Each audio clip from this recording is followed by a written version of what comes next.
Okay, good evening, everybody. Welcome to our City Council meeting for Wednesday, February 28th. Love seeing a packed house, and we love that it's because of celebrations and not because we're making bad decisions tonight or anything.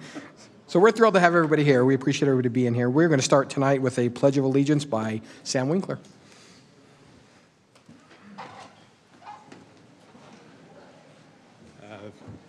The audience, please stand. Say with me. I pledge allegiance to the flag of the United States of America and to the republic for which it stands, one nation, under God, indivisible, with liberty and justice for all. Thank you.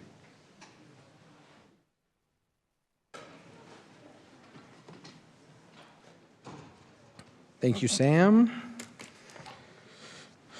Okay, we will move on to item 4.2, City Council comments and recognitions. So we've got three different sets of recognitions tonight we're going to do. I'm going to go ahead and start with John Titus. John, could you come up here? And Kimberly, why don't you come? Mrs. Mendenhall, could you come with him?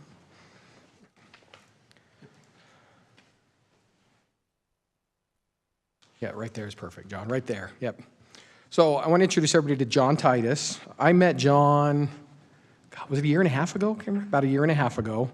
Did a kind of a job fair at the school at Fort Herriman and spent some time in Mrs. Mendenhall's class and met John there. Turns out John's in that classroom quite a bit. So I'm just going to read a little bit about what Miss Mendenhall wrote about John, and then Kimberly, I'm honestly going to give you a minute to, if you want to say a few other things about John.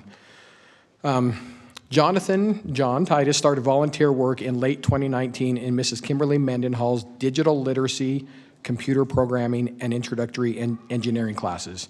He continues to volunteer almost daily in Mrs. Mendenhall's classes.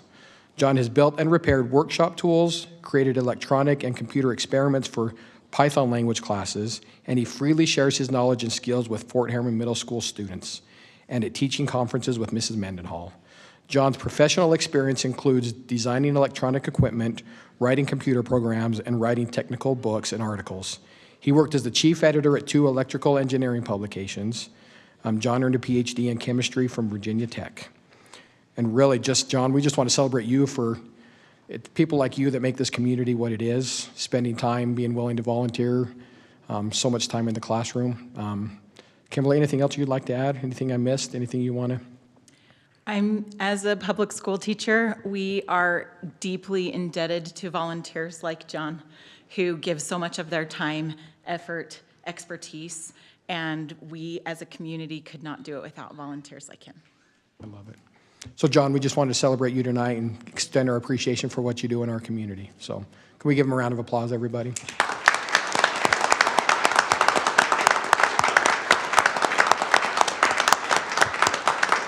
Can we take a picture with you too, John? Can we take a picture with you? Can we take a picture with you, with the council?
Thank you, John, and thank you, Kimberly, for coming out tonight to support John.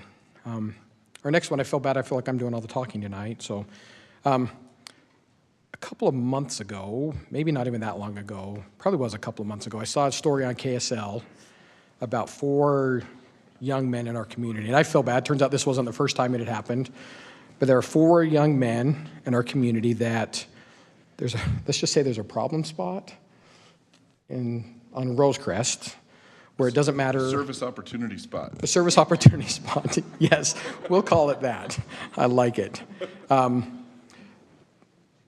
it ices quickly, whether it's just rain or even a light snow, it ices over quickly. Even our crews get there as soon as they can and get it taken care of, but it never fails. This area ices up. It's just west of Mountain View Corridor on Rosecrest. So just one of them moms, Amy, wrote, the snowstorms often bring a lot of excitement on the road behind our house. Over the 10 years we have lived there, they both have gone out. These boys have gone out several times each year to push cars up the slippery road. This event that was recognized was just one of the countless times. The boys were actually suited up to go sledding that night, but saw several cars stuck trying to get up the hill. So instead of the plan to go sledding, they didn't hesitate to go out and push several cars up that hill. They laughed and loved every second of it because these boys just love being together no matter what they're doing. So we're going to have these boys come up. So we have Carter, Austin, Jackson, and Dallin. So boys, if you could come up. And they dressed up. Look at that. I like this. Future city council members right here.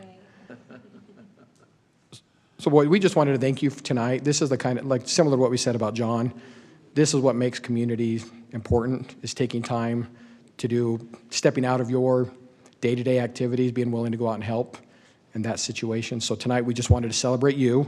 And you might not know this, I asked your parents to write a little bit. I didn't want to just celebrate this, because behind this there's got to be more to your stories. So I just wanted to read a little bit about what your parents said about you. So we'll start with Carter. Carter, you want to raise your hand? So this is Carter.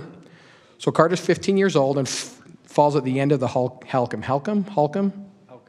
crew. He loves spending time with his nieces and nephews and has such a special relationship with each one of them. He loves all things active. He enjoys playing basketball and football the most. He is an incredible athlete and strives so hard to become better. He enjoys being with his friends all the time. He is blessed to have such an amazing circle of friends. They spend countless hours at our home, and we love them and couldn't be more grateful. So that's Carter. Austin. So this is Austin. Austin is 18 years old. He is one of 6 kids, 4 older sisters and his younger brother Carter. He has 8 nieces and nephews. Austin is a very soft side and is great with them all. We have an 18-year-old foster boy with cerebral palsy, and Austin is always willing to help him in any way with him. They have such a fun relationship. Austin loves learning anything new when it comes to computers and coding. He is incredibly smart and is eager to graduate this year. Austin loves the social life and being with friends. He is also a very hard worker and very driven. When he sets his mind on something, he does everything he can do to achieve that. So good job, Austin. We'll go to Jackson. So this is Jackson. Jackson Myers is 15 years old and is in 9th grade. Jackson is the caboose of his family. He has 3 older sisters and 1 older brother. Jackson keeps his family laughing. He is a tease and can be a bit devious, but he also has the biggest heart. Even though he's the baby of the family, he takes on the role of a protector and tries to look out for all of us and keep us all happy. Other than his family, Jackson's 2 loves are football and friends. He has played football the last 6 years and is currently preparing for his 7th season. More than anything else, Jackson loves to hang out with his friends.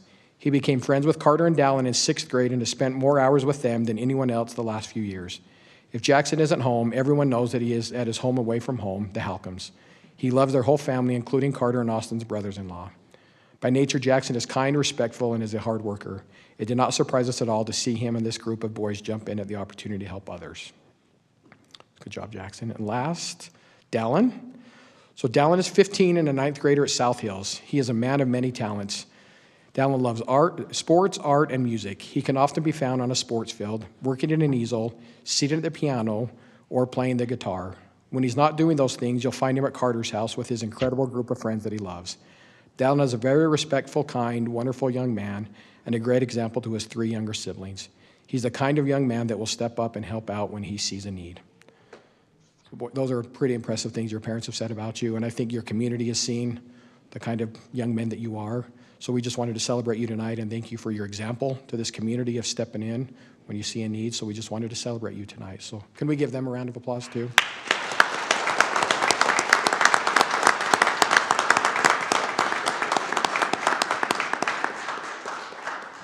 Should we do a picture? Do your parents want a picture? Probably.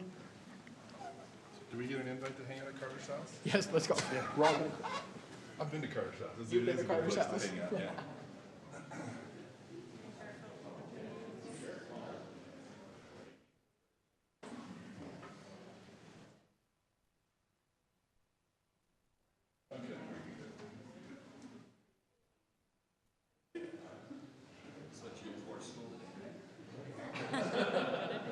This is what you wore to school today, right? Oh, yeah, all the time. Just to make sure. One more. Thank you. All right, 1, 2, 3.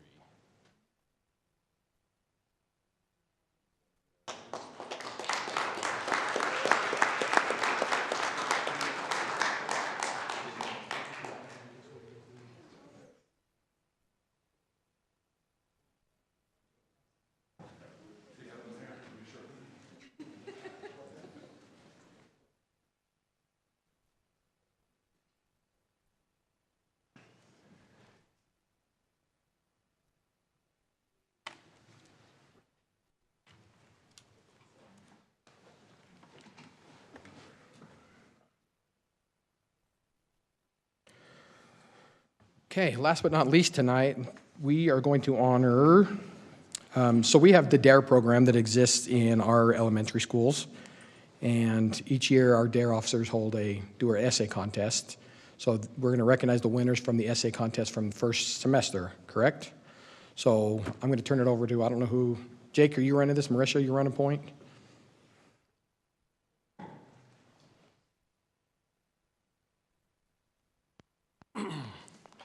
Thank you, Mayor, City Manager, council members, and all others. Yeah, this is for first semester, so the fall semester, we teach about half in the fall, half in the spring.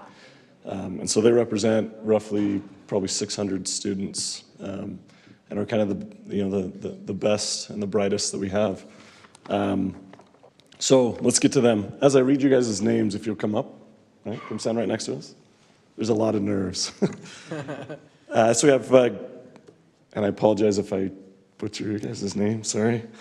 Griffin Bowd, Adeline Hill, Penelope Foltz, Emma Bocat, Kelsey Myers, and Lincoln Budge, Sophie Danielson, Cadence Van Orden, Aries Sherling, Zoe Greiner, Yusuf Ibrahim, and Emma Dacianu, AJ Holden, Adeline Steedman, Brooklyn Rosenhan, Kel DeWitt, Emma Acosta, Kaylin Polson, Jackson Kettering, Afton Stokes, Elijah Gierke, and Jack Hayward.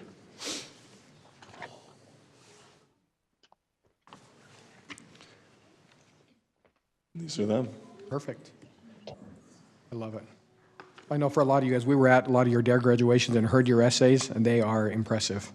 So we just wanted to take this extra step. I know you got recognized in front of your school and in front of your classmates, but we just wanted to make sure you came out tonight and were recognized so the whole community can see an example that you are to your peers and everybody. So congratulations, and we're proud of you. So give them a round of applause.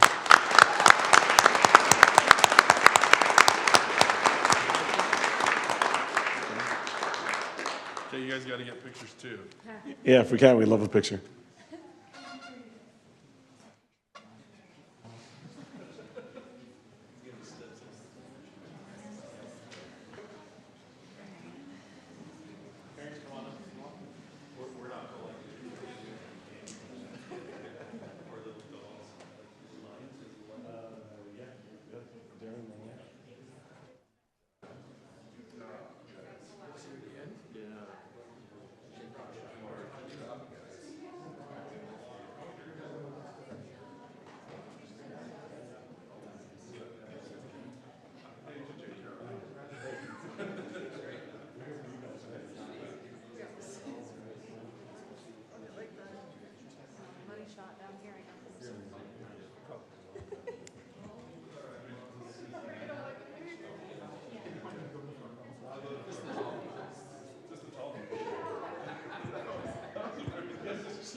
Okay, if we got everybody look at this one first, and then we have all these ones around too.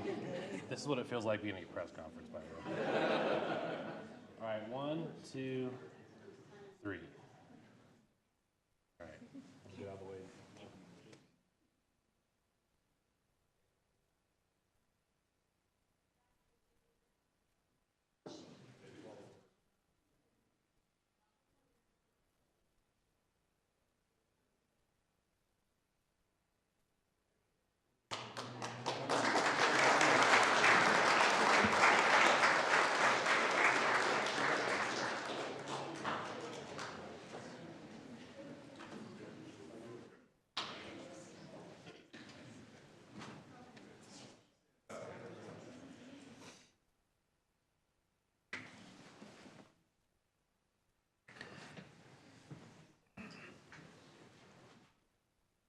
Thank you all for coming out tonight. Parents, thank you for raising amazing young people. I know this kind of stuff starts at home.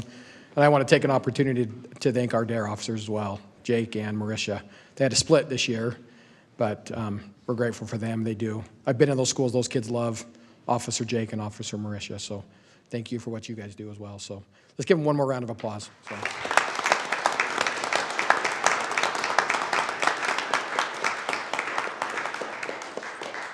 Okay, and this is the point where I tell you you're okay to leave. We're not going to be offended if you don't want to stay for the rest of it. So we won't get offended at all if you feel free to excuse yourselves. You're welcome to stay, but it gets a lot worse from here on out. So, but thank you for coming out tonight. The fun's over. The fun's over.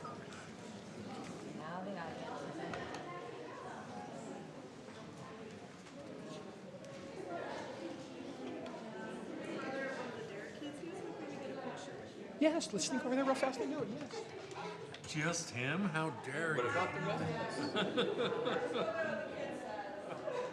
That's awesome. Cool.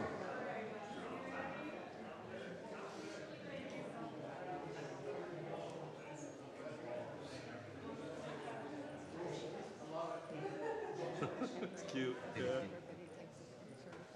Exactly. I love it. It's so fun though. After the mayor's done saundering. Yeah, it sounds so fun right now. No, that's awesome.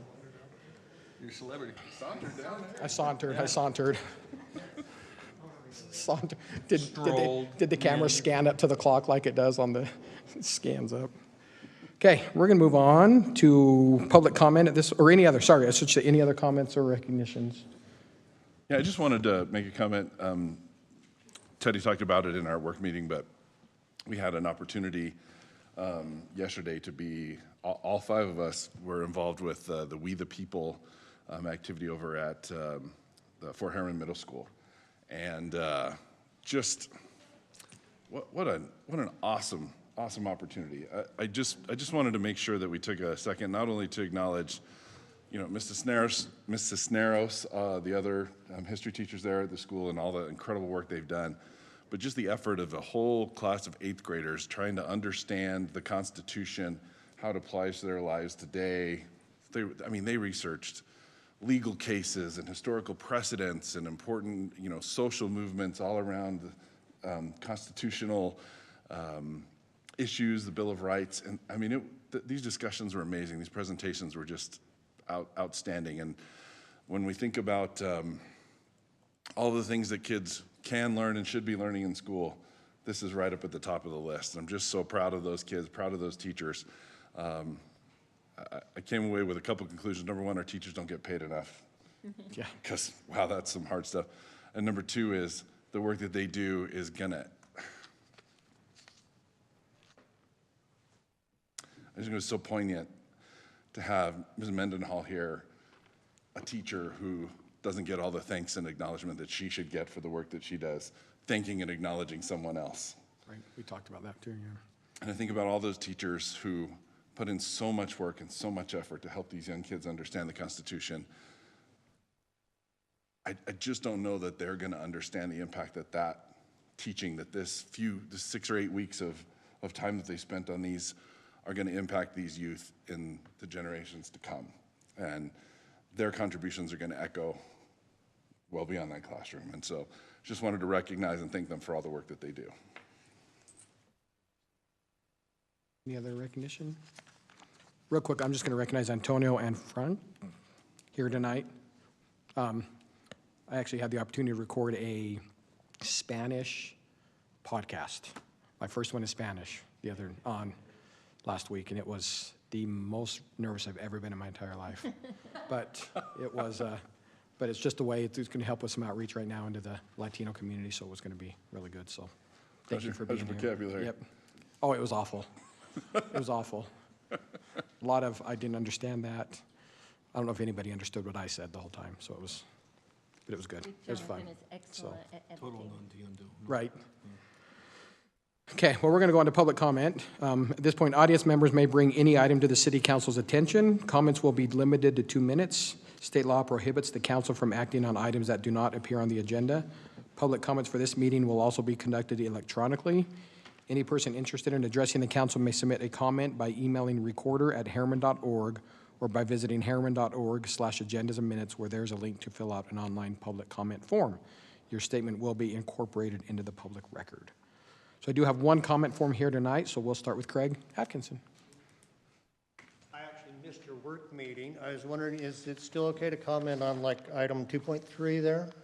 Yes, absolutely. Yep. Anything you want. Anything you want. Yep, and we Okay. did not address it, so we, Excellent. yep.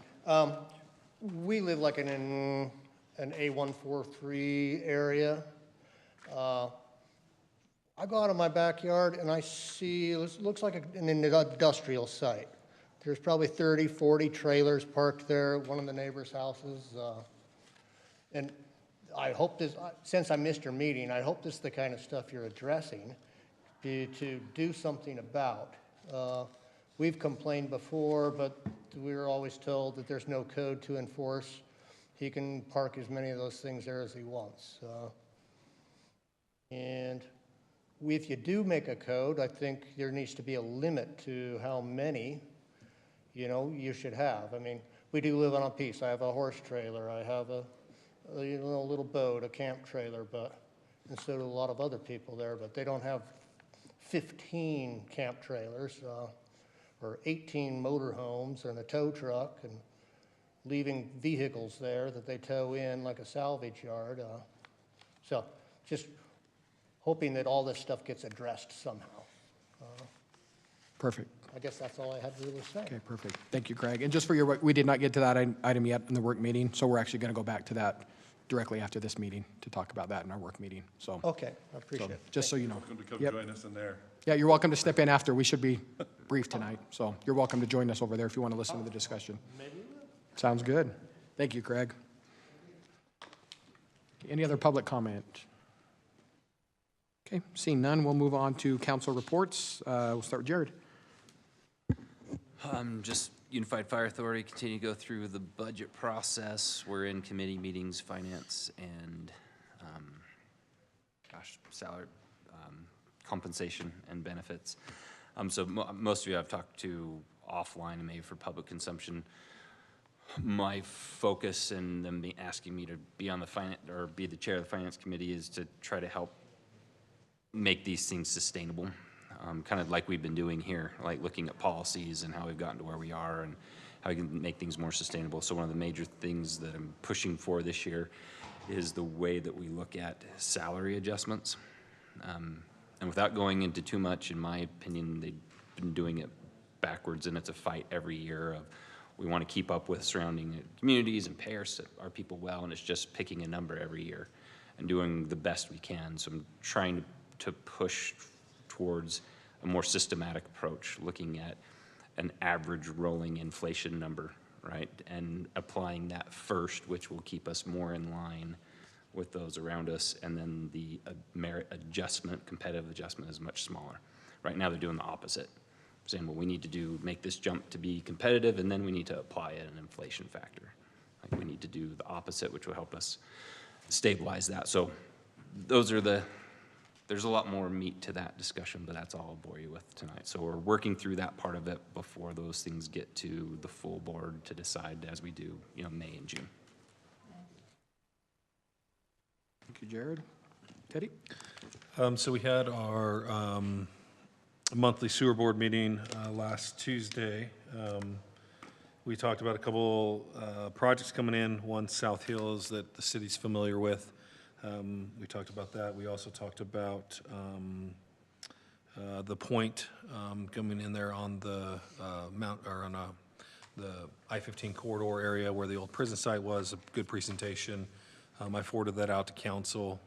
It's a pretty in-depth presentation of what they're anticipating. Their phase one's about a 10 to 15-year build-out. We also have an audit committee meeting coming up for the sewer district. And then we had our annual holiday social there at Living Planet Aquarium. If you guys haven't been to that aquarium lately, it's pretty awesome. It's been about a year or so, and it's grown a little bit, and they're putting new amenities in, and it's got some cool stuff. So go visit that if you feel inclined. Those are my updates. Perfect. Thank you, Teddy. Sherry? Just on with Wasatch Front Waste and Recycling.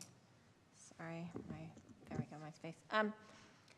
We had an interesting, it wasn't really news, but something we need to start budgeting for. We actually we carried over a county policy when we became a district. And if you want to, within the URS system, if you retire early and you want to buy out, like, a couple of years buyout, so you get a higher payout as you go, the district has a policy that we will pay $5,000 per year towards that. So if you're going to buy out, well, for 3 years, we'd give you $15,000, and maxes at $25,000. But we've really never included that in any budget planning. It's been talked about a little bit, but we've never really set aside any money.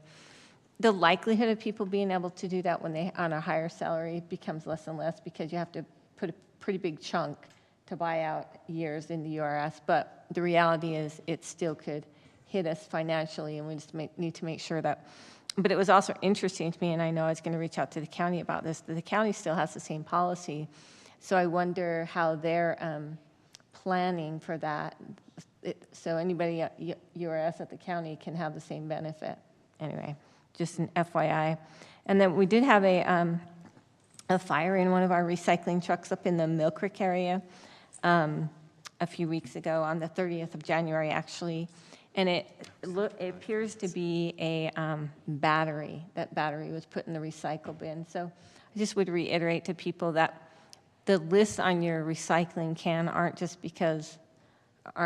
a frivolous suggestion. Those are real. Please don't put your batteries in the garbage. They can cause fires.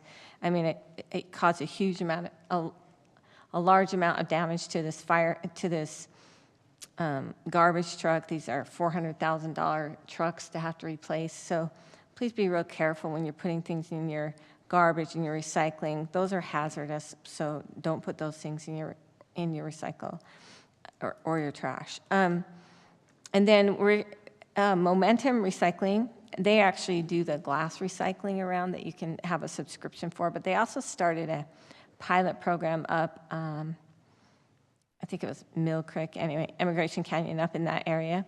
And they've done a pilot program for a little while now, and they have 121 subscribers for food waste. So you can get like sorry, this is funny to me.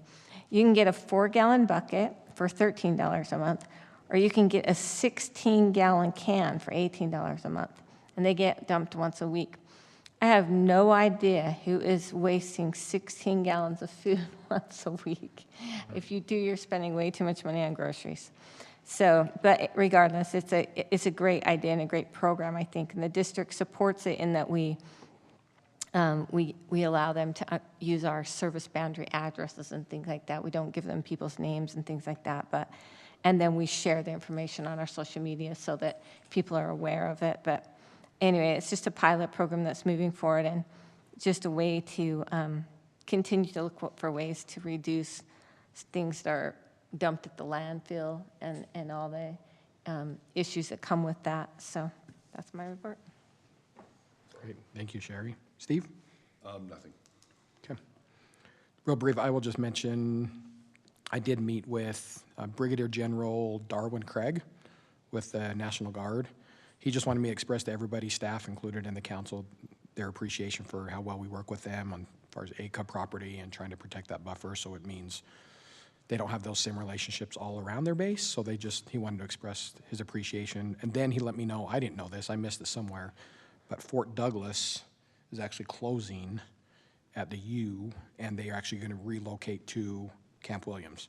So we will see that. There could be on weekends, up to 1,000 employees out there on their weekends out there. So that could affect, in a good way, there's going to be more, We need to have more that kind of stuff out here. restaurants So, out that way. right. So in that hotel. So he just wanted me to express his appreciation. So right. Okay, at that point, we're going to go to item 8.1. This is a public hearing and consideration of a resolution to impose a parking fee in the parking lot area of Blackridge Reservoir. Kyle.